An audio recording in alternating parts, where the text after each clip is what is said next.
Hello. हाँ hello, का हो? शादी करके बहुत खुश बारू ना? अरे ना हो, कहाँ खुश बानी।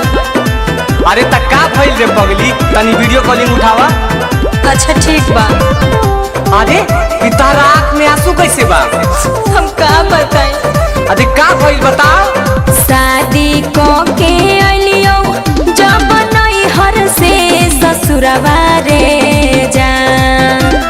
शादी को के अलियो जब नैहर से ससुरवा रे जान मारो हपिया वाले के रोज झड़ुआ रे जान मारो हपिया वाले के रोज झड़ुआ रे जान। दे तालाक सैया के आजो नई हरवा गे जान। दे तालाक सैया के आजो नई हरवा गे जान रखेला रे दी हो गौ तोर लभरवा गे जान रखेला रे दी हो गौ तोर लभरवा गे जान।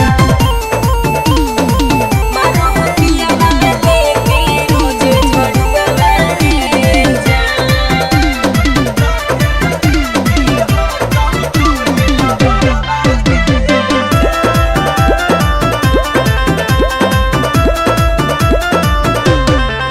बाते बाते पे छोटा की नदी हमारा ताना मारो हो। रहे कुछ ना गलतिया तब खोरनी से जारो हो। देख हो कहियो मर जाइबो। सुन ओकरा संभल के रहले बोल। अब होता हूँ नहीं बर्दाश्त कैले ही यहू प्यार गे।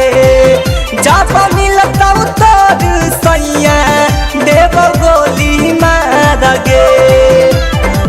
लागो हो कि मोर जियो खाई के जहरवा रे जान। ऐसा मत करिए। लागो है कि मोर जीव खाई के जहरवा रे जान मारो हो पिया वाले के रोज झड़ुआ रे जान। गे जान रखेला दे दी हो कहू तोरी लभरवा गे जान। मारो हो पिया वाले के रोज झड़ुआ रे जान।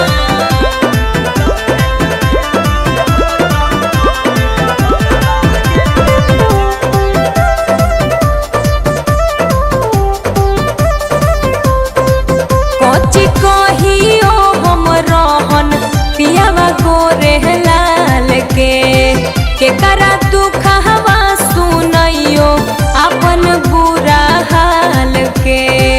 अरे तू चिंता काहे ले करो, हम ही है तेना ताना नाली है हकया मितावा जिंदा गे। ओकरा दाद से नहीं सततौ छौरी कवन परिंदा गे। माई बाबू भेज के जिंदगी कोई दिल कोई अनहरवा रे जान।